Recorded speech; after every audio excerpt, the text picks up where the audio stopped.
Hi, welcome back to Mountain Gym Card Collectibles. So I have a little bit of time here before I go to my doctor's appointment. And so I hopped online. There's a lot of chatter going on right now. I saw a few videos about this. And of course, I want to put in my 2 cents. As we all know, Topps Fanatics and Michael Rubin, well, let's just say it. They don't care about, I guess, consumers overall, and they prefer the breaking companies. I have been shouting this out for so long. I mean, it just goes on, doesn't it, with Topps and their licensed product that's a monopoly. And so, when I looked online this morning, this popped right up on X, and it says, introducing first day issue 2025-2026 Topps Chrome Basketball will be our first release that has a first day issue product line. Okay. Which I think is really cheesy. These first day issue boxes will feature 2 FDI exclusive base parallels in each box. Who cares? The 2 exclusive parallels are limited to out of 8 tricolored green, yellow, purple, and out of 12 silver. Each box also includes 3 autographed cards, which, there's some good chases out there, but let's face it, those autographs are probably going to be, like no-name players. Unless you're lucky. These boxes will be released via Dutch auction on Thursday, December 4th at 12 p.m. Eastern Time, or Eastern Standard Time. Boxes will begin at the price of $3,500 and will decrease in price every 3 minutes until the product is sold out. I mean, that is so cheesy. $3,500 boxes out the gate. I mean, if that's not catering to wealthy breaking companies, I just don't know what is. Let's face it. My LCS will not be purchasing that for $3,500. I know the guy. He's too smart. So this greed that flows from Topps is just atrocious, I'm looking at selling various products online that carry my own LLC name. I have one product, I just couldn't imagine trying to sell my stuff the way that Topps sells stuff. You know what I mean? We're going to start out the gate $3,500 on stuff that, let's face it, should be about, when I look at this box, with 3 autos, and this is giving them credit. We'll just give them $100 per auto, okay? $300 seems about right on this product to me, all right? It does. And I know you have Cooper Flag, but let's face it, I've been doing this for a while, All the hype on these players, that's built up by the companies, They have to hype up a player.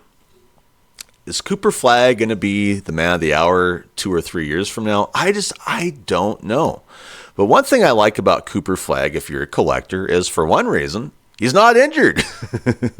So that's a good thing. But anyway, charging that much, out the gate is ridiculous for a basketball product. Knowing what I know about basketball products, and that's the fact that I have listed so many basketball cards online on eBay, Mercari. I have tried selling them live online on Whatnot, and basketball cards, what I found, are the toughest sports cards to sell.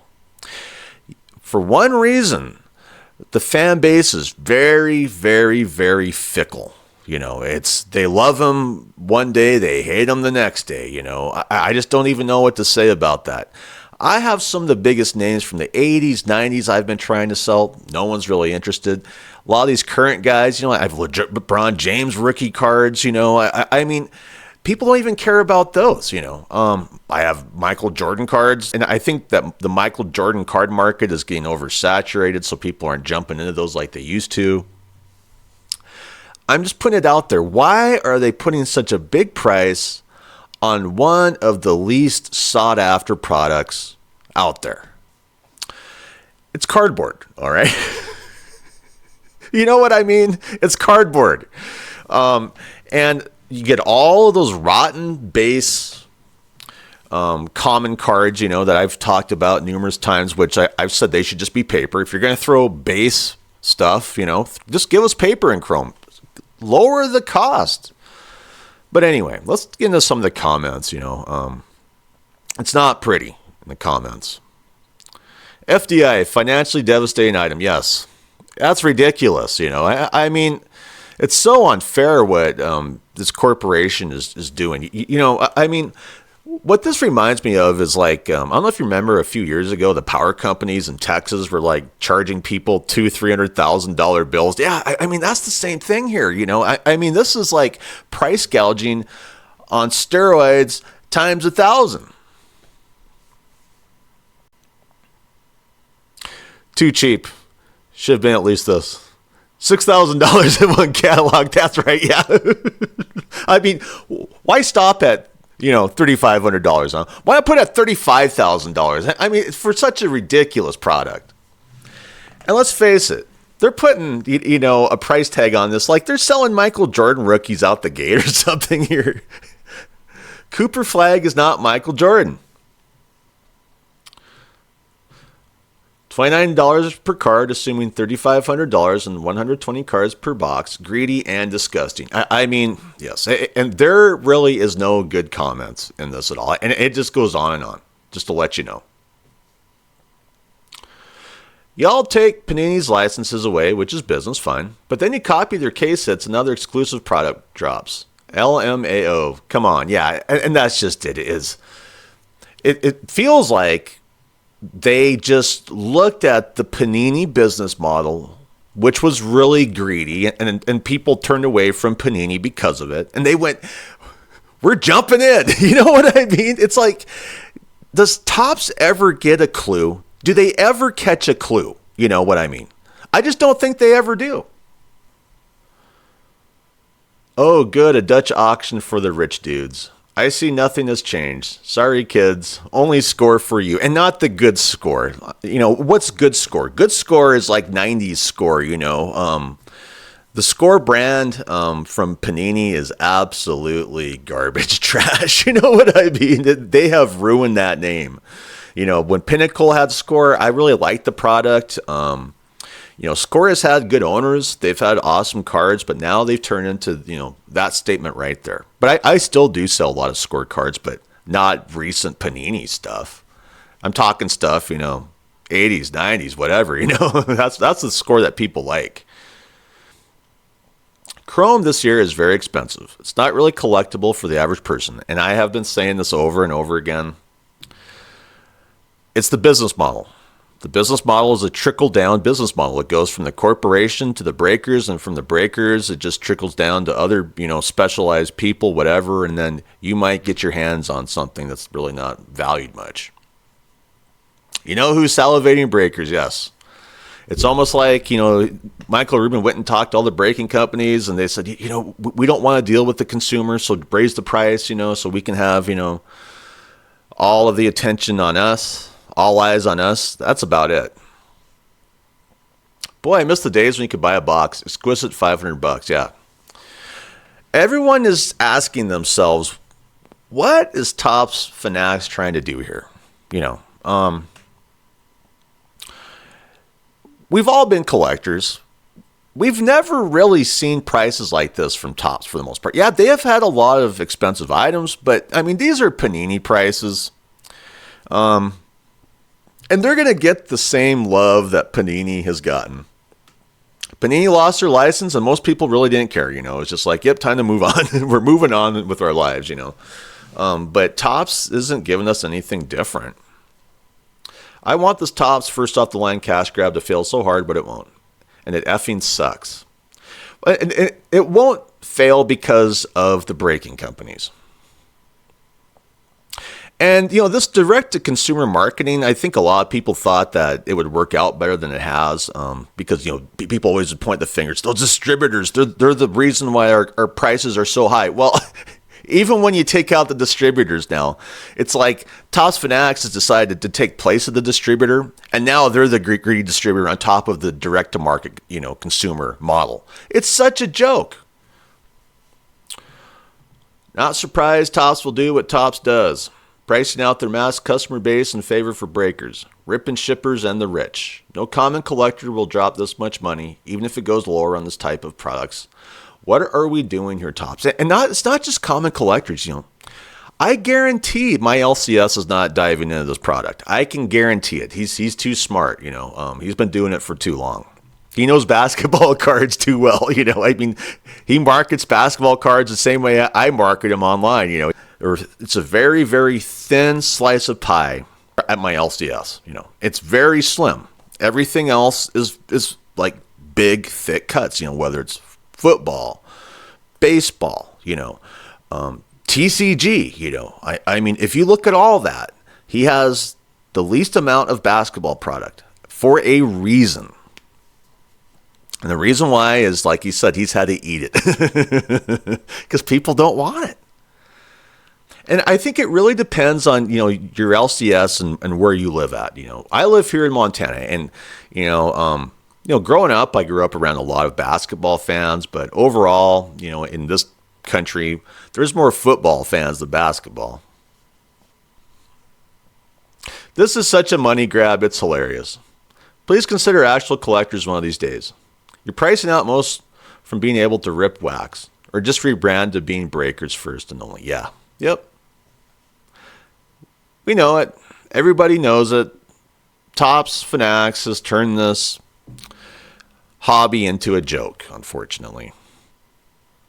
So most of the big hits will be unavailable right at the start because these will set out to a certain group of breakers, and the average Joe will be stuck with $40 blasters filled with most commons and one green or red parallel of Derek White.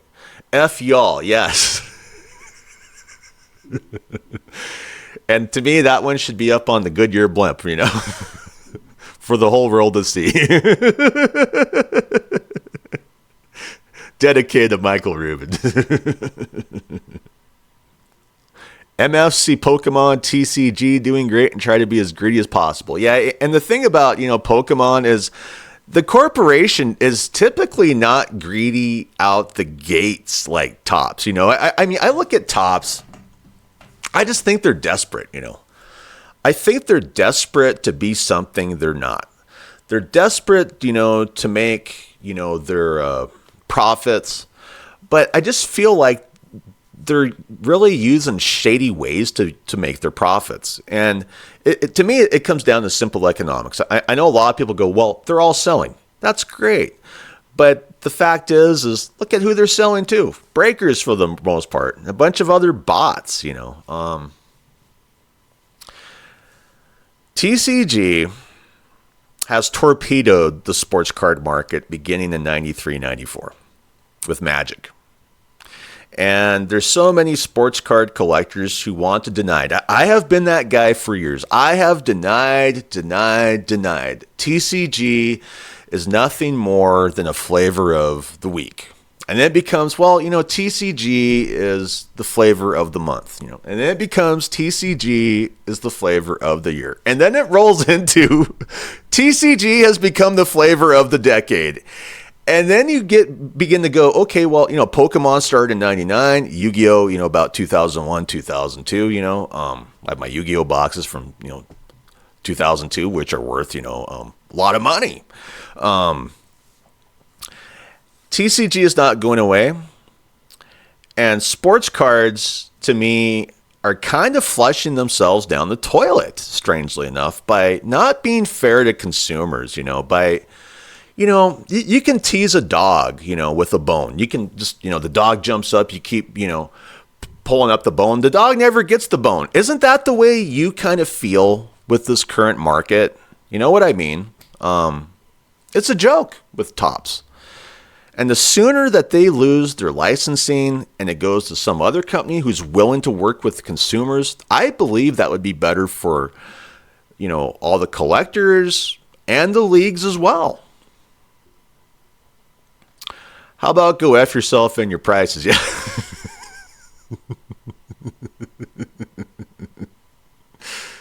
Everyone should agree to start buying $1,000. This hobby is getting out of hand. Yeah.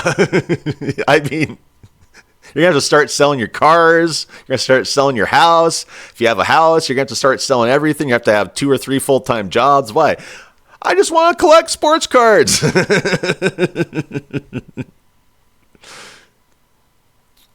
When I first saw it, I hoped it was a typo and was actually $350 because I figured there's no way it's almost $30 a card.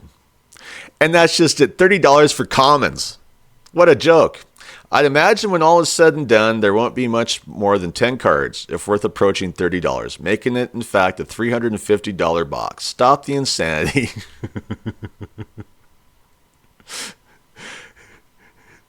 I told you, when I look at that box, you know, the mega box with 3 autos, I priced the autos out about $100, and I'd say it's about a $300 box because all the other cards aren't going to be worth a lot. And there isn't doubt in my mind people will buy these at this price. Well, I don't know if people, organizations, companies, breaking companies, I just don't know if you're going to get, you know, like, I think of, you know, my friends here locally. I guarantee they're not interested in this, you know. Another cash grab by Topps, nice. Just like those Target Black Friday blasters that aren't selling, yeah. And that's just it, you know, about this product. It just feels like a cash grab on so many terms. I think what's happening is they're falling into simple economics. There's a good chance that a lot of these basketball products from Topps will not sell. And they're just going to sit and collect dust, okay? I know a lot of people don't want to believe that, but it's very, very possible. And then, you know, with Topps Chrome Retail. And then what they're trying to do is to make up for the loss by charging outrageous prices out the gate for the better products, the better hobby boxes, this and that, you know. I think it's a total load. I mean, that's simple economics. I mean, you know, if a guy's selling 10 cards for $100 and he's used to that $100 rolling in every month, you know, and all of a sudden he starts selling only 5 cards, you know, he then raises his prices to $20 to make up for the loss. And that's simple economics, you know. The problem is the person paying $20 is not a very happy consumer. That's just it. And it all comes down to, it's not really about purchasing the product. It's about bailing the corporation, the business out of the hole. You know, they're trying to dig out of this hole, and they're making up for it with the stuff that's selling. And I think that's just a ridiculous aspect of simple economic theory. But more often than not, I see it in practice in our current retail market. I am exhausted with what's going on, you know, with Topps, Fanatics, and Michael Rubin. Anyway, I'd like to thank my subscribers. You're the reason I keep doing this. I'd like to thank my viewers. If you haven't subscribed as a viewer, I'd really appreciate it if you would subscribe. Anyway, I hope you have a great day. I'm out of here. Bye.